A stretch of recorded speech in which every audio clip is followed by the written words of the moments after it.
So, as we talk about the economy in the United States, does the government have a role? Well, the answer is yes. They have a tremendous role in our economy. They create and foster competitions and create regulations and deregulate certain industries. Of course, they can close government control in a regulated industry is basically a substitute for free competition. And in deregulated industries, let's just deregulate. Governments relax regulations and laws and hopefully help competition. So the government plays a huge role. Government's role is to protect our stakeholders' rights. You're a stakeholder of our community, of Tarrant County College, of where you work. Not a stockholder, but a stakeholder. And that is, anyone who is affected by a business or organization, all right, their operations. So colleagues, employees, supervisors, investors, customers, suppliers, society at large. We'll talk much more about stakeholders in our management, Unit 3 of this course. Well, let's look at a business cycle. All right, we're in a business course. This is a fundamental. We know a little bit about the law of supply and demand. We know what a profit business is. So we have areas in a business cycle, four to be exact. A peak, and think of it as a graph, kind of like your sine cosine graph that you may have seen in high school. Your peak is positive growth. Everything is based on our gross domestic product, okay? GDP.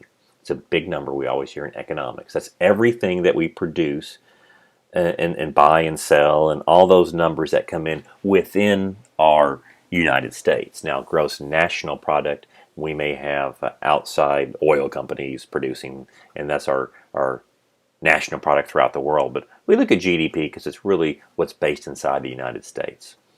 And on a positive growth rate for this country to really be at, full employment, full everything, all cylinders firing, so to speak, you need about 3 to 4% annual growth rate.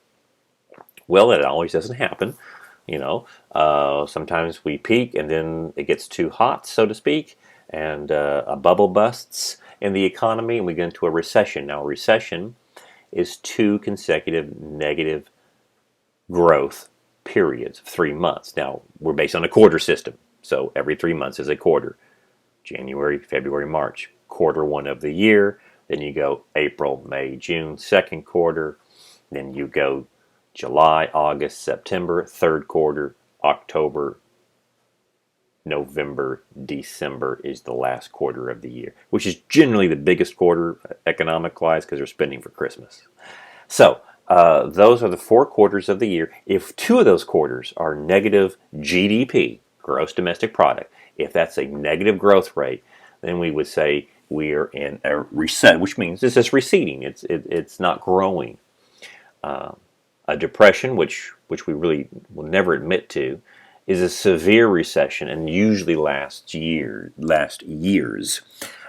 We had the Great Recession of 2009 to basically 2012 and beyond. And depending on where you were in the country, if you were in Texas, we did very, very well. Texas has been a state that has survived some very hard times and done very well during that. If you're in California, if you're in Michigan, Florida, Arizona, some other areas, Chicago, during that time, history may say that was really a depression because it lasted for so many years. The trough, all right, when we look at the peak, the recession, the trough is where we say it's the bottom of the recession. It just is not going to get any worse because things are starting to get better, and then we recover. Okay, the economy is growing again. So we tap out at a negative GDP rate, and then all of a sudden things start getting better. Jobs start occurring, and the economy is growing again. So very important, the business cycle: peak, recession, the trough, the recovery.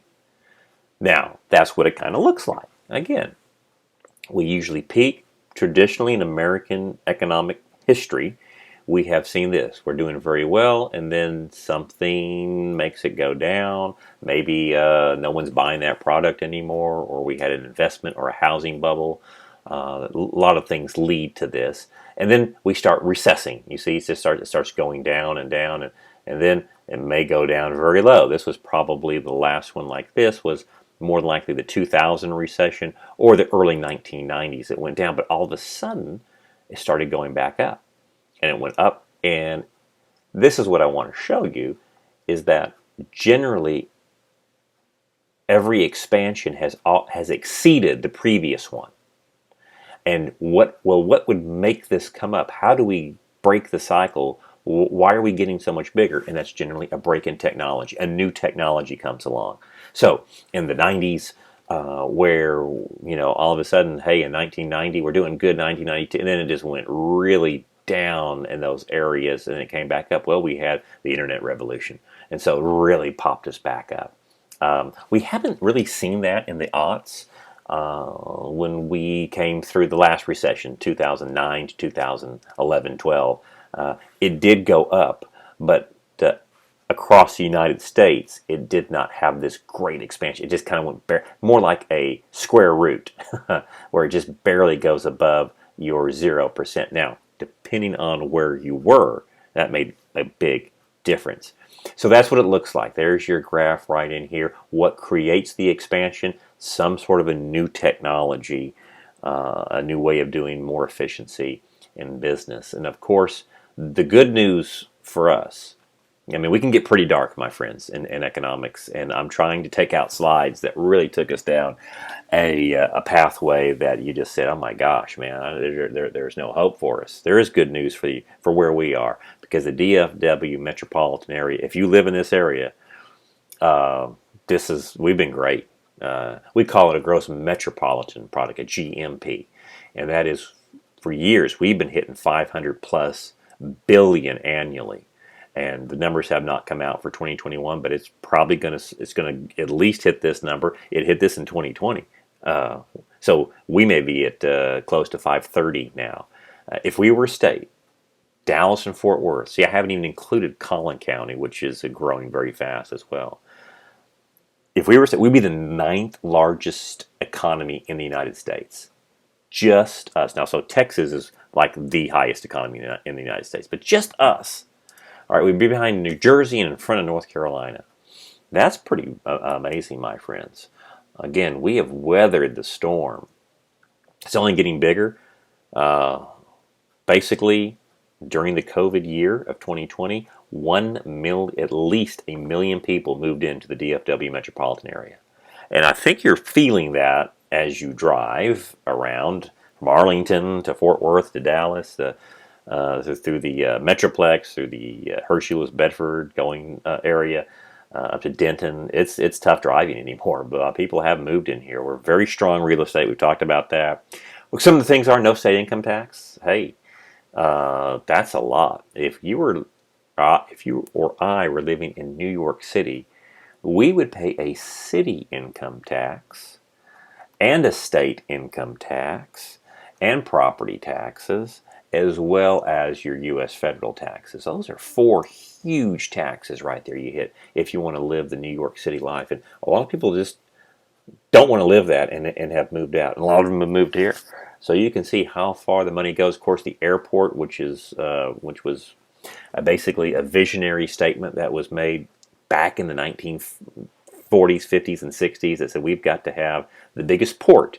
And of course, when people were talking ports in those time frames, even the inception of the DFW airport came literally somewhere in the 20s, after the Wright brothers had the first airplane. Because your ports were New Orleans, it was New York, it was Long Beach in California. They were seaports or river ports, and Mr. Stemmons, and some of the Amon Carter, the big names that you may have heard in this area in the history, basically said it's going to be airports in the future.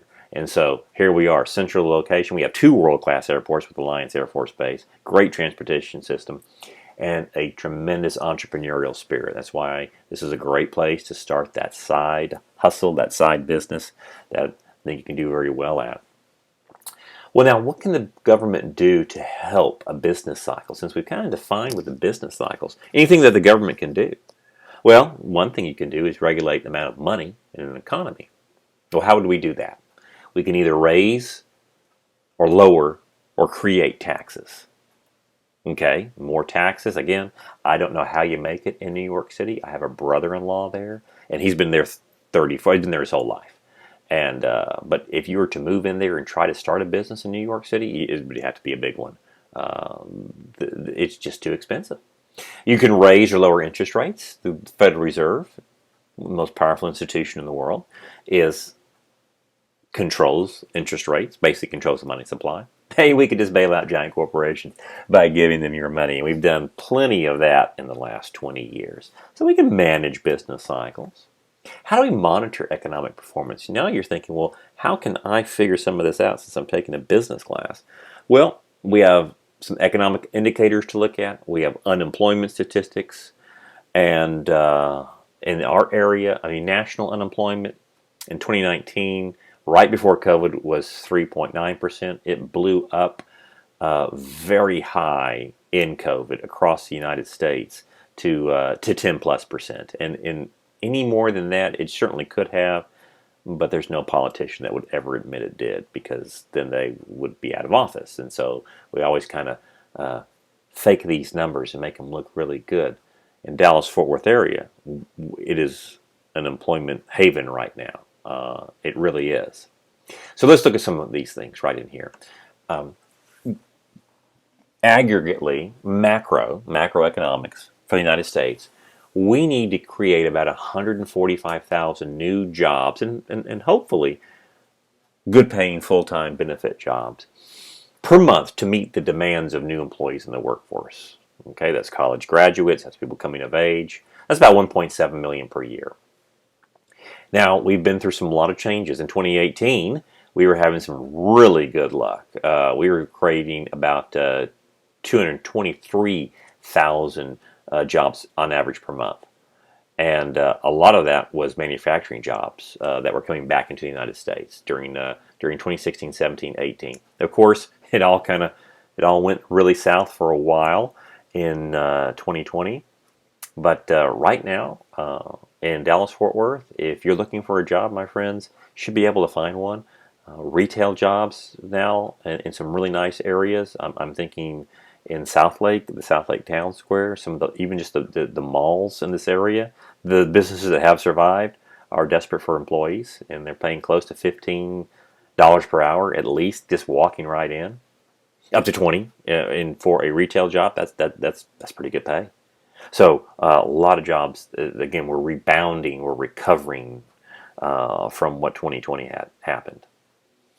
Other things to look at as you read the Financial Times, or you are wondering how an area's economic performance, we look at housing starts and housing in general. When you're building new housing, and that's going up, that's a great sign, because again, look at what it takes to build a house. Look at all the raw materials. Look at everything that is associated with that. And of course, cities love that because that's going to be property taxes. So housing starts that go up are great indicators. Durable goods orders, well, right now it's everything is back ordered, but those are washing machines. Those are big ticket items, refrigerators, cars. Those are things that aren't just consumables. They're going to last several years. And again, that basically means that there's great consumer confidence in the marketplace. So if you've got that job and you're doing well, and you say, you know what, I think I would like a new refrigerator, new dishwasher, new washer dryer, new car. Those are big ticket items, and when those are going up, that's a very good sign that people are spending money and they're confident that their job's going to last. Capital spending the same way. That's when large corporations and businesses basically are increasing their budgets. And you'll always see budgets right around September, October. The reason being, the government of the United States marks its fiscal calendar on October 1st. And so most organizations have their fiscal calendar, budget calendar right around that time, because the government will say how much they're going to put into the economy, how much money they're going to spend, and they'll take orders. And so you're going to see a lot of that in the next months, and at least in the fall, you'll see that in September and October. So capital spending. And when all those numbers increase over several months, hey, the economy is headed for recovery and looking very good. Unemployment going low, everything else going high. And we have certainly seen that in the Dallas-Fort Worth area, in Texas in general, Houston as well. You may be taking this course as an online student somewhere else. And so the state of Texas has done extraordinarily well in the last, well, we could say 50 years, and certainly the last 30 and certainly the last 20. Everyone is moving here for very big reasons. Well, does prices ever change? Does the government have anything to do with something called inflation? Now, inflation is a big part of a free market economy because prices do change. And we're seeing a lot of inflation right now. Inflation is a steady rise in the prices of goods and services throughout the economy. That's what inflation is called. Deflation is when prices fall for several periods of time. Now, the government has reported 2 to 3% inflation rate for the past 20 years. Again, it's real easy to hide some numbers here. You know, figures don't lie, but liars can figure. And that's an old adage. Let's see what's going on. How do we kind of describe inflation? You know, in a perfect world, we would say it's a steady rise of prices over time. Well, let's look at this example, as was taught to me by an economics professor many years ago. Let's say I think that's actually someone's personal, on Nicole Kidman's island right there. Let's say that's our island, okay? And we live on there. And we have something called a common ordinary good swap item, which is money. And it's these beautiful shells right here. That's our money. I own a store. My store's way in the middle of the island, and everyone lives here on the beach, and you dive for shells in the daytime, and there's a limited amount. There's not that many, but, you know, 2 shells get you a broom, 4 shells get you a hammock, 8 shells is a table, 3 shells is food and a fishing net. You know, we fish out there and eat and just cook right there. It's just it's a great life. Well, let's say a tiny storm comes up one night, and no one gets hurt, but it washes a bunch of more shells that we never saw onto the lagoon right here. You get up in the morning, and all of a sudden, hey, I don't have to go out and dive for my shell. Diving, I'm just going to go grab them. Well, what do we do when we have money, extra money? We're going to spend it. So you know, all of a sudden, people start running towards my store, and I said, wow. I'm getting a lot of business today, and I'm selling these things, and I have Jill come up and say to me, "Hey, are you selling a lot today?" I go, "Yeah. What's going on?" "Oh, I have. You didn't know? There was a little storm. All these shells are on the beach. That's why we're spending so much." What am I going to do?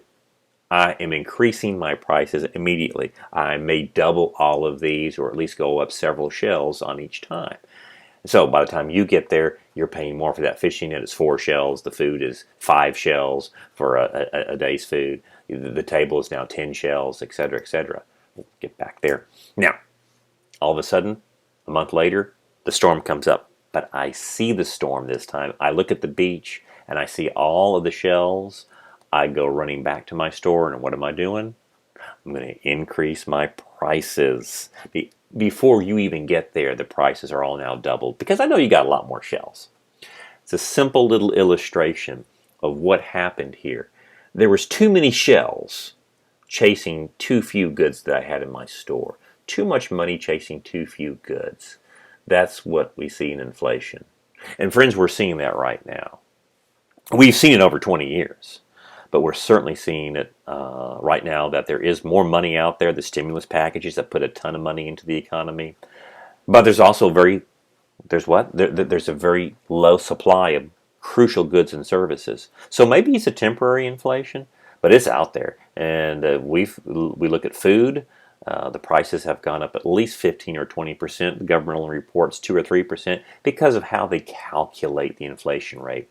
They'll put computers in there and technology, and we see that technology kind of has a deflationary time. If you buy a computer last year, that same computer this year is probably worth less money because a new computers come out with more technology on it, more faster processor, more memory, and so they say it's a downward push on inflation. But for housing, for energy, for food, things that we do as a normal person is very expensive to live. That's kind of a little graph of what the government has said inflation has been since the 90s and all the way through the middle aughts to about 2015. And this is an economist website that used to work for the government and said if we just kept what we used to do, the calculation of inflation, this is really where it has been, and it's been hovering close to 8 to 10%, even at 12% at times for the last 20 years, which is what inflation does is it takes away your income. It means what you have in the bank, your money is worth a little bit less. It just takes more money to survive and to spend on the things that we do. And so that's kind of really where we have been. Now, why would the government give us a very low rate? Because if you look at your raises for the past 20 years, if you've been in the workforce like me quite a while, or just starting out, you're getting about a 2 or 3% increase in your raises per year, if you're getting a raise at all, because it's based on this rate right in here, the inflation rate, what the government says your cost of living is. If they said it was right up in here, then they would have to pay out Social Security, retirement would be in a lot more, and we'd have been doing a lot better. The American worker would have been having a lot better income. So, which is why we are going to change the status quo, and we're going to think about that side hustle. So, as we measure our nation's output, again, we do it in terms of gross domestic product, GDP. And basically, we've stayed at $20 trillion. We were on a good growth rate in 2018 and 2019. 2019 was about 22 to 23 trillion. Of course, pandemics hit in 2020, brought us to right about $20 trillion, a little over. We've had this was with the recession that we were talking about, 2009 to 2011. We were barely growing at all aggregately throughout the United States. DFW was growing about 7%. We're growing at a very fast rate. Right now, our growth rate is 7% because, again, when you decrease 20%, the numbers look good. Again, it's always how we display our data.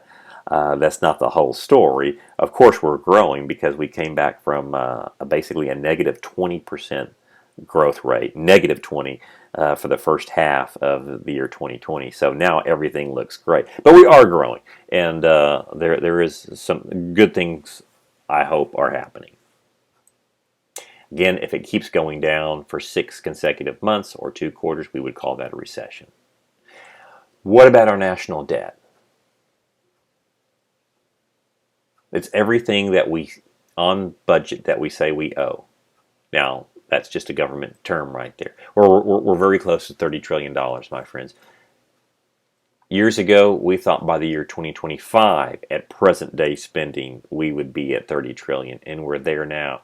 We look at just where it was between Bush, then where it was when Obama took over, when Trump took over, and now where Biden is. Again, we've had to do some very interesting things over the last years to stimulate the economy, and we've done that. We put in trillions of dollars into the economy, almost giving it in to our citizens, our people, just to save it. And right or wrong, it was what we had to do. Now, who owns the debt? It's a big number. It's a scary number, but at least 70% is owned by the United States. 52% by the government. That's through banks, and then 18% through municipal and state governments. Right in here, pension plans, companies. I mean, it's debt, and you get an interest rate, and you buy it. And so we own a lot of that, which is why these numbers have never been that scary. Kind of like writing an IOU to yourself. Now, Ronald Reagan in the 1980s, basically, we ran the first national debt of $1 trillion when he left office in 1984. 1988. He was the 2-term president, basically throughout the entire 80s. And now he said it was a Democratic Congress. The Democrats controlled the Congress, but hey, I was a kid in the 80s. I was I was in high school. It was a great time. We didn't have any of this craziness we have today, and we it didn't seem to be the meanness that we had. And maybe that was just through my eyes, but it seemed to be pretty good. And Reagan said, you know what, we can't get in so much debt over the years because we're leaving that to our grandchildren and our great grandchildren. And here we are 40 years later, 30 to 40 years later. Uh, and we see $30 trillion. So he certainly warned us on that. But again, this is the backstay that we've always, owned it ourselves. Now we do have 30% owned by foreign governments. China and Japan certainly own a very large percent of our debt, anywhere from 2.2 trillion to now a little more than that because we've just raised it so much over the past few years. Now there's something called a deficit. Deficits, just so we know, maybe you've seen this in political science, but that's what the government overspends each year. So the national debt is everything that we admit to, and this is what we run on a general year. Basically, we've always had a deficit of about $500 billion a year in good times. 2020 we were in a $3 trillion deficit because we were paying out so much in stimulus and we didn't have the money coming in from taxes. And 2021 is another $3.1 trillion. These are huge numbers, never seen before. But again, we've never seen anything like this before.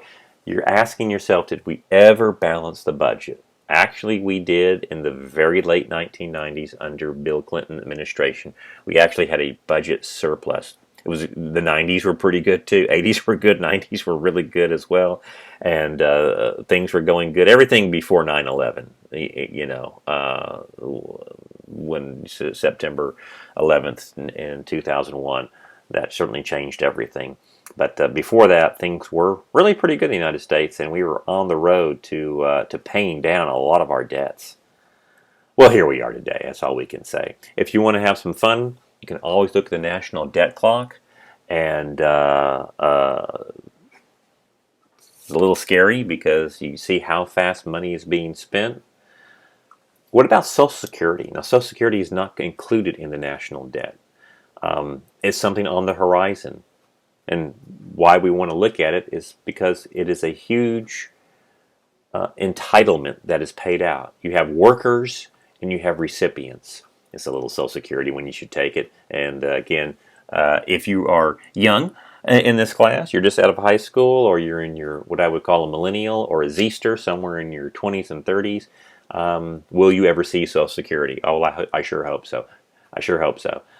It'll probably be in your 70s before you could get it. When it was founded, it was kind of like this pig in a python thing. When it was founded, that was out of the New Deal Act from FDR, Franklin Delano Roosevelt. We had so many people that were funding the program. You had at one point 15 workers for every recipient. It was called a Widows and Orphans Fund. Again, in the Great Depression of the 1930s. Some people had absolutely nothing, and this was just a way to get the widows and the orphans to have, especially when they were older and couldn't work, something that secured them a Social Security. Well, all of a sudden we had the baby boom generation come in 1946 to 1964. So this is the generation before, and we had this giant bulge right in here. So this group, think of this as a population. We're funding this group. That's fine because there's more people down, and that's what Social Security does. Your Social Security funds the generation above you. Your recipient, when you get Social Security, it'll be the generation below you that funds your Social Security. That's basically how it works. It's kind of like a pipeline. Well, here was the right in here. What happened was the 1965, and it's Gen Zs, which is my generation. We were born right in here in those 70s, and there was very little of us. We're a very small generation. That's got to fund the generations above us. Now, here's the millennials and Gen Zs. Here's the good part, that we have a very large generation, especially Gen Z coming up. Gen Z is very young right now. They're really not even paying into Social Security. So we do have some deficits going on, but that's how Social Security is funded. You do think it goes into your personal account like a retirement investment account. It's earning interest, but it's not doing that. It's actually funding. Hey, you're funding my mother right now, as I am as well, and my older brothers and sisters. I was one of those. They were all baby boomers. I was a Gen Z that was born way later in life, and I get to take care of them. That's fantastic. There's our population. There's your big generations right in here. There's the big baby boomers. There's the great. That's what we call those generations that survived the Depression and World War II. Then came the baby boomers, 75 million strong. Gen X, I didn't even think we were even close to this big. We were just kind of like that. Okay, you know, mom and dad still know how to get together. And then we were born, and then millennials came, 80, and then the Gen Zers came. So hopefully this generations that you're in will be able to fund the rest of the United States. We have some serious problems, my friends. We really do. And instead of getting so dark, I want to get positive on you because we've come through a very hard time. In COVID, I lost my mother-in-law last year, almost to the year, to the date. And I know some of you watching this video and in my classes and going forward may have the same, you know, have lost loved ones or very close friends. And so I want to get positive. Hey, what can we do? How can we survive in the strange worlds that we live into personally? You know, get that degree, attain the skill sets. During the worst of the recession of 2009, 2011, it was unemployment rate was about 22% for non-degree people, and that's just what happened. There was less than 6% unemployment for the college degree. Any type of college degree, again, our 2-year, our associates, our secondary learning certificates that you get. So get that degree. It does add to your income. We're going to do it in a way that we don't incur a whole lot of student debt.